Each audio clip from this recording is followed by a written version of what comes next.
Paralisia do sono. Essa é uma queixa muito frequente aqui no consultório.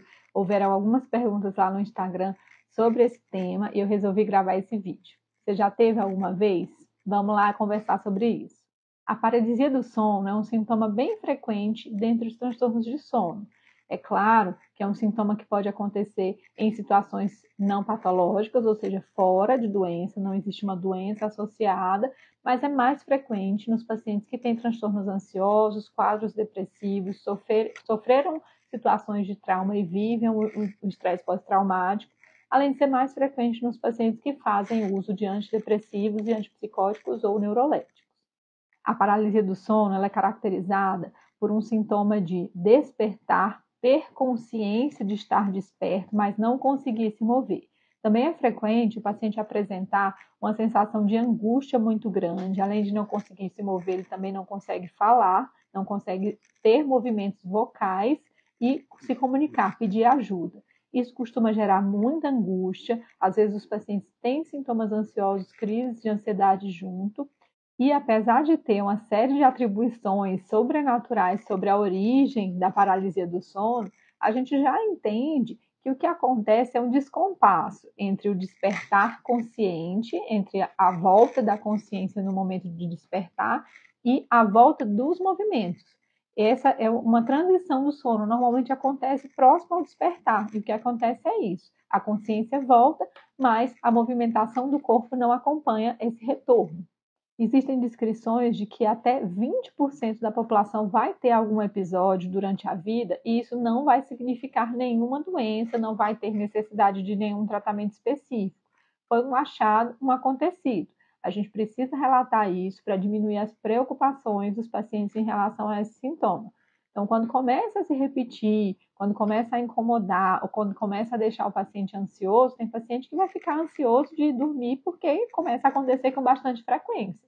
E aí sim a gente começa a considerar a possibilidade de tratamento e de investigação de quadros associados. Nesses quadros associados, a gente também pode observar a associação com insônia, aquele paciente que começa a desenvolver um transtorno do sono, outro associado à paralisia do sono, ou despertar no meio da noite, ou o paciente desperta no meio da noite, tem paralisia do sono e começa a ter dificuldade para voltar a dormir porque teve a paralisia. A gente precisa investigar muito bem o que tem acontecido, que consequências que a paralisia do sono tem gerado para aquele paciente, para estabelecer o tratamento mais adequado. Alguns pacientes também vão apresentar em associação algumas alucinações, percepções irreais. A gente chama isso de alucinações hipnagógicas ou hipnopômpicas, que, de novo, não são significativos de doença, nem todo mundo que tem esse tipo de sintoma tem uma doença psiquiátrica. Ela pode ser só um achado, um sintoma que não precisa de um tratamento específico. Então, as hipnagógicas são aquelas alucinações, né, percepções, visões, audições, sensações no corpo, que acontecem as hipnagógicas quando o paciente está dormindo e iniciando o sono, e as hipnopômpicas são aquelas que acontecem quando o paciente está despertando. A paralisia do sono, ela também pode vir associada com uma outra doença, um outro transtorno do sono que se chama narcolepsia.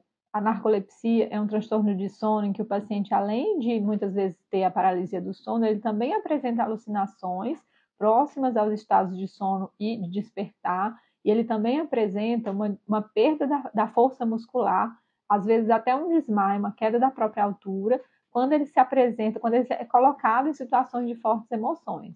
O tratamento é um pouco diferente, né, dos outros quadros de transtorno do sono, mas a história costuma ser, de certa forma, característica, né? Aquele paciente que desmaia, que perde a força diante de uma situação de forte emoção e começa um estado de sono profundo a partir daquilo. Se você tem mais alguma dúvida sobre a paralisia do sono, se já passou por alguma experiência diferente dessas que eu relatei relacionada à paralisia do sono, vamos compartilhar aqui nos comentários para que a gente possa ter cada vez mais conhecimento e mais informações sobre esse transtorno.